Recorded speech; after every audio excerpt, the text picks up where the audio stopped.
आरोग्य मित्राच्या आंदोलनास कामगार सेनेचा पाठिंबा।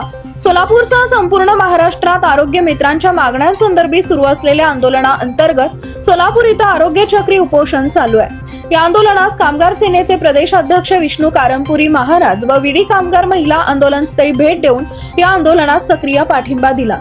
यावेळी कारंपुरी महाराज यांनी आंदोलन पाठिंबा देताना म्हणाले की आपल्या मागण्यांसाठी आरोग्य मित्रांना आंदोलनं करावी लागतात, याहून दुर्भाग्याची गोष्ट नाही। या झोपेचं सोंग घेणाऱ्या सरकार जागे करण्यासाठी आंदोलनाची तीव्रता वाढवावी लागेल असं ते म्हणाले। आरोग्य मित्र हा कोरोना काळापासून लोकांचे जीव वाचवण्यासाठी आपले जीव धोक्यात घालून काम केलंय। अशा आरोग्य मित्रांच्या मागण्या त्वरित मान्य करा असं आवाहन आरोग्य मंत्र्यांना केलंय आणि या आंदोलनास महाराष्ट्र कामगार सेनेचा सक्रिय जाहीर पाठिंबा दिला। सदर प्रसंगी विष्णू कारंपुरी महाराज यांच्यासह आरोग्य मित्र तसेच विश्वनाथ बदलापुरे, रेखा अडकी, विठ्ठल कुराडकर, राधिका मिट्टा, श्रीनिवास बोगा, सैदप्पा जगले, सविता दासरी, अनिता सुंचू, पद्माकल मॅक्कल यांच्यासह महिला विडी व कामगार आरोग्य मित्र उपस्थित होते। आरोग्य मित्र कर्मचारी संघटना CIPU माध्यमातून जे आरोग्य मित्रांचा महाराष्ट्र राज्य कर्मचारी संघटना आणि CIPU संघटना जे काही संघटना त्यांच्या पाठीशी आहे त्यांच्या माध्यमातून आरोग्य मित्र या ठिकाणी आंदोलन करीत आहेत। जवळजवळ 12 फेब्रुवारी ना 12 फेब्रुवारी म्हणजे आज वेळ दिला होता सर त्यांना 12 फेब्रुवारी। आज पहिला दिवस 18 तारखेपासून केलं। 18 तारखेपासून चालू आहे। 18 कालच आजपासून 18 तारखेपासून 12 तारखेला केल्यानंतर 10 दिवसाची वेळ ती काय केलं नाही म्हणून 18 तारखेपासून आम्ही या ठिकाणी आंदोलन सुरू आहे। या ठिकाणी माझ्या माता भगिनी देखील आहेत आणि सर्व बांधव आहेत, माझे मोठमोठे जाणकार लोक आहेत आणि तज्ञ लोक सुद्धा आहेत। आम्ही कुठं काय चुकलं तर पहिलं तुमच्याकडे, आता उलटं तुमचं दुखणं कोण बघावं अशी परिस्थिती आली।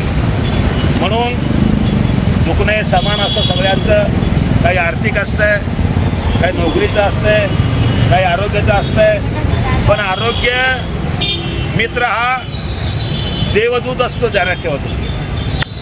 ज्या वेळेला सगळं काय सहन करतो माणूस, एका वेळेला किती आर्थिक नुकसान सहन करतो, पण आरोग्याला काय झालं तुम्ही बघा, कधी जर लूज मोशन झालं आपल्याला तर अचानक भाषण करता करता पळून जातो। या आरोग्याचं एक वैशिष्ट्य आहे, भगवंताने दिलेलं आरोग्याचं वैशिष्ट्य आहे। ज्याप्रमाणे आरोग्य मित्र हा देवदूत असतो, देवदूत। डॉक्टर ठेवा बाजूला, आरोग्य मित्रांचा कुठला डॉक्टर आला आपल्याला, कोणता डॉक्टर काय करू शकताय, पण आरोग्य मित्र नसला तर आपलं कुठं डॉक्टर आहे।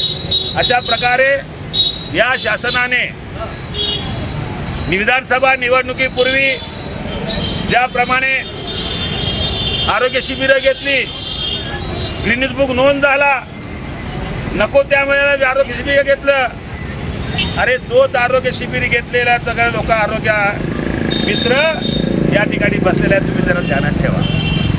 माझ्या आरोग्य मंत्र्यांना सवाल आहे, मुख्यमंत्र्यांना सवाल आहे की आपण ज्या वेळेला बोलताना इतकं गोड बोलता आणि गोड बोलून बोलून सगळ्याला डेबिटीशी लावून सोडला, मधुमेह करून सोडला। अशा प्रकारे ज्या शहरामध्ये, ज्या राज्यामध्ये, ज्या देशामध्ये आरोग्य मित्र रस्त्यावर येईल तो देश कधी विकसित होऊ शकत नाही, तुम्ही जाणार ठेवा। आम्ही कोणाला जातो, कुठल्याही दवाखान्यात गेलो तर कुठं जातो, आम्ही आरोग्य मित्राला भेटतो, नर्सला भेटतो, कंपाऊंडरला भेटतो किंवा त्या गाडीवाल्याला भेटतो, त्या भेटतो बाबा आमचं पेशंट कुठं आहे। डॉक्टरला भेटत नाही, डॉक्टर भेटतच नाही, डॉक्टर कॅबिनमध्ये असतात, थांबा म्हणतात, नंबर लागलेले असतात, पण आरोग्य मित्र हा खरा देवदूत म्हणण्याचं कारण नाही आहे। आणि बांधवांनो आणि भगिनींनो, असले आंदोलन आम्ही लय केलेलं आहे। माझ्याजवळ 196 केसेस आहेत, पण मी त्यांना सांगितलं आता तुम्हाला थोडं ॲक्टिव्ह व्हावं लागेल, नाहीतर आल्या भडकून गेलं असं बी नाही। इथं बसलेल्या महिला आहेत आमच्या, ते भगिनी आहेत, रेखा अडकी, इथं राधिका मॅडम आहेत, सुंदू मॅडम, हे सगळे ॲक्टिव्ह लोक आहेत। तुम्ही म्हणा आता मुख्यमंत्र्यांना घरामध्ये घुसून द्यायचं असं असले लोक आहेत, विडी कामगार आहेत।